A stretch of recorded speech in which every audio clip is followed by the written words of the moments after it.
Would I be the a-hole if I left my fiancé destitute? It might not be the right state of mind, but I had to get this off my chest. 2 days ago, I came back from basketball a little early. I overheard my fiancée Jane tell her friend that she's settling for me. This friend just got out of a relationship. I don't know what they were talking about before, but I just learned Jane saying that after all the a-holes she dated, settling for me will be good for her. She then went on to describe my job and all the perks of being with me. And love is apparently not on the list. Hearing this kinda broke me, and I just stood in place dumbfounded. I don't even think she even loves me. For context, we live in a beach house that I bought as a total gut job and renovated it myself. And I have several other properties that are all rented out. I work in property insurance from home and do house flips on the side. I'm satisfied with what I've accomplished so far in my life. All of this was worth mentioning to Jane, but not how much I loved her. How much time we spent together. Not how I tried to be supportive of her goals and ambitions. How she wanted for nothing. I'm not going to lie, I was in a bad place. Maybe still am. I spent all of the last night going through her messages. I knew her password, I just never looked. Well, it's a pretty common thing for her to say. Pretty much all of her friends know what's up. Jane wants a nice normal guy after all the a-holes she dated. She wants a drama-free life, where she'll be taken care of. Every time I read what she really thought about me, it was like another needle was being jammed in my heart. My first reaction was to yell at her and confront her about it. My second reaction was to make her suffer like I am. My dear Jane, the love of my life, I thought doesn't work right now. She quit to be a real estate agent. I don't know, maybe she wanted to learn more about real estate. Maybe she thought her looks would get her by. She doesn't work right now. Zero.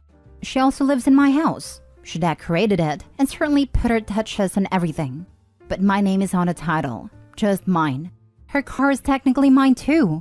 She didn't qualify for financing on her own, and she just had to have a Beamer, so I co-signed it. I can probably make a case that's my car. We don't have joint accounts, thank the Almighty himself, because she did ask, and I pay her cards right now. I want to just show her the texts, throw her things in garbage bags and put her out on the street. Would I be the a-hole if I did that?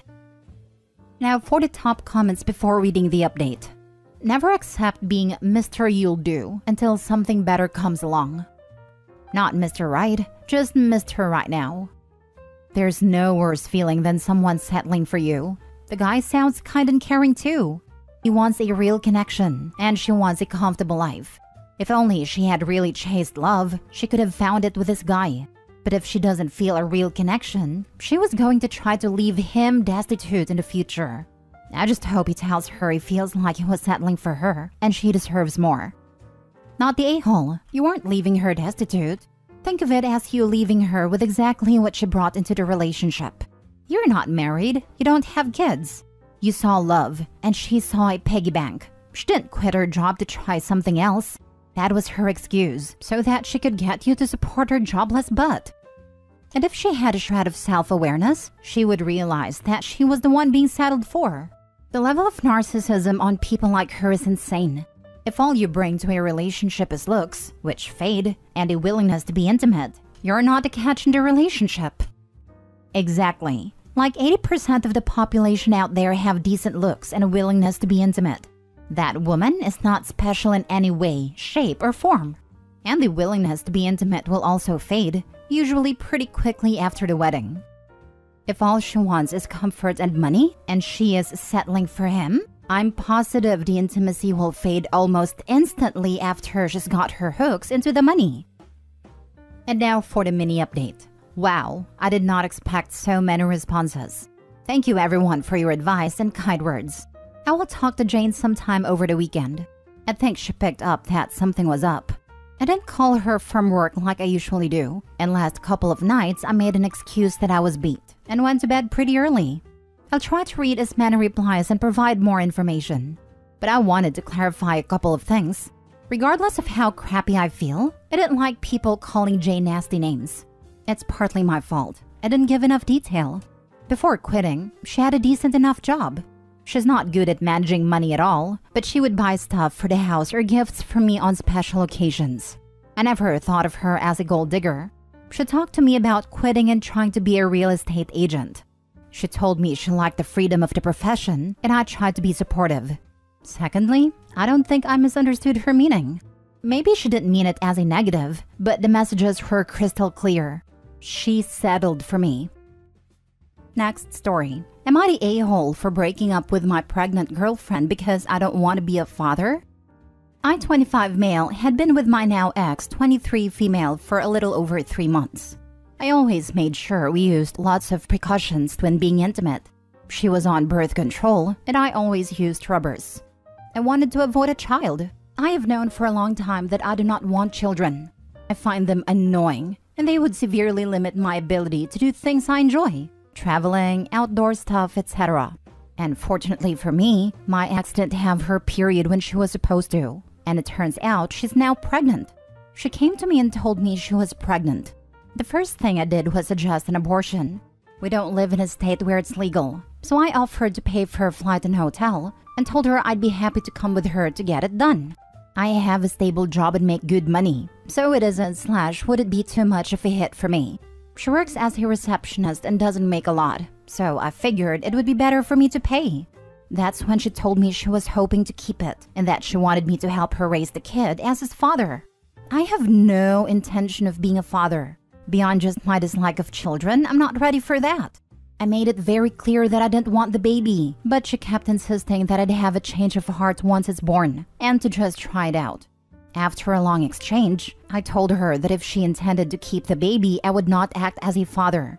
I broke up with her and told her that I would pay child support once it's born, but that I expect her to respect my wishes and keep the child away from me. Since then, she's been frantically texting me, begging me to come back and telling me she'd forgive me. She sent voicemails crying. It does hurt to see, but I haven't responded. The other day, she texted me saying how she can't raise the kid alone and how I'm basically forcing her to get the procedure just by leaving. She called me an a-hole, an abuser, and a sexist, then ended a text begging me to talk again. I certainly feel horrible. I really liked her, and we had a good relationship before this, but I just don't want to be a father. I'm already bitter about the fact that I'll have to pay child support for 18 years, which will somewhat limit me financially. I also feel it isn't right for a parent who doesn't want their child to be involved. I just end up taking that pent-up anger and bitterness out on the child, who is ultimately innocent, which I feel isn't right. With all this said, I come here to ask, am I the a-hole? I certainly feel like one, but I also stand by what I did. Not the a-hole. All of the moral issues aside, my man, before any name goes down on any birth certificate and money starts to flow, insists on a DNA test. Yeah, this is suspicious for her to get pregnant in the first 3 months while using protection, and then immediately wanting to raise a child with this man you barely know. I got pregnant with my first kid the very first time I ever been intimate. Boyfriend and I barely knew each other, to be honest. We'd been dating about a month. We decided to try to make it work, and we will be celebrating 20 years together next year. It can be difficult to get pregnant, but it can also be very, very quick and easy. Not the a-hole. A 3-month relationship and you used protection. Are you even sure she is pregnant? Get a DNA test before paying any child support. You will need to talk to a family lawyer to sign away your rights and just pay support. This is possible. I knew a woman who said she was pregnant and then got pregnant because they quit using protection. It's a manipulative trap, and my man needs a DNA test. If she claims she aborts it, I bet she's lying and was lying the whole time. Happened to my buddy when we were 19. Ex gives him the "I'm pregnant, we need to get back together, yada yada."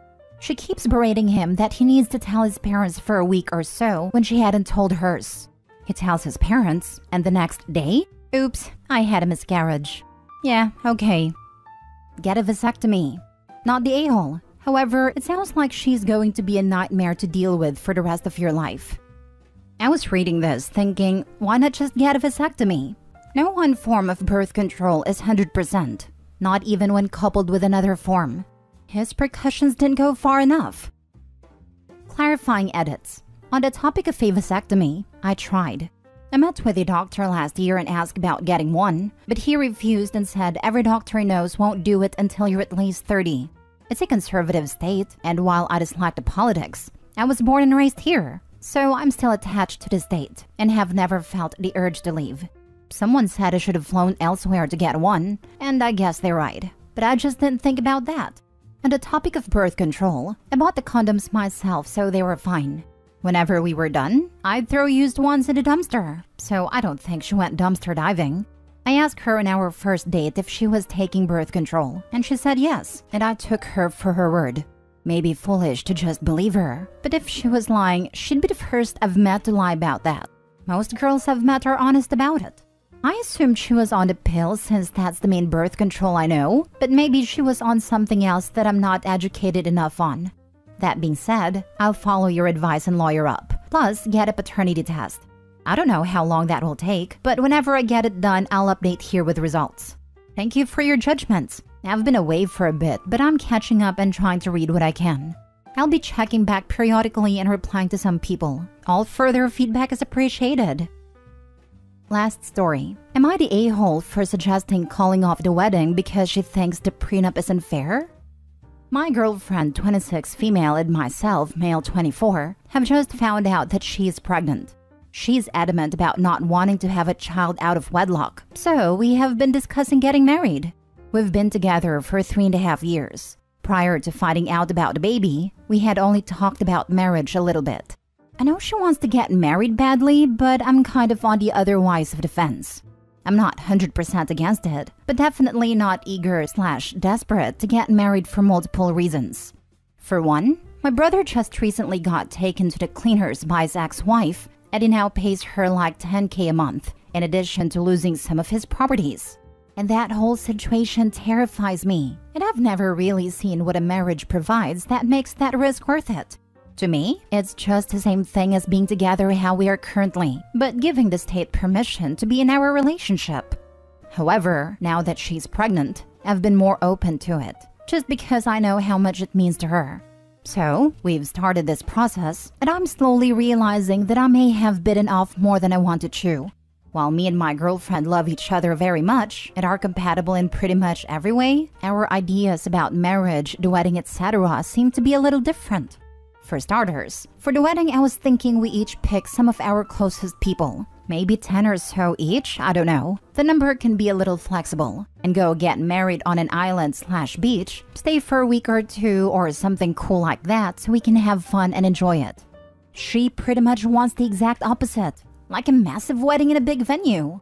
Now, I don't see anything wrong with that type of wedding. It just seems like such a colossal waste of resources to invite every person we know, when we could instead have fun for a week or two, then get married on the beach with our closest people.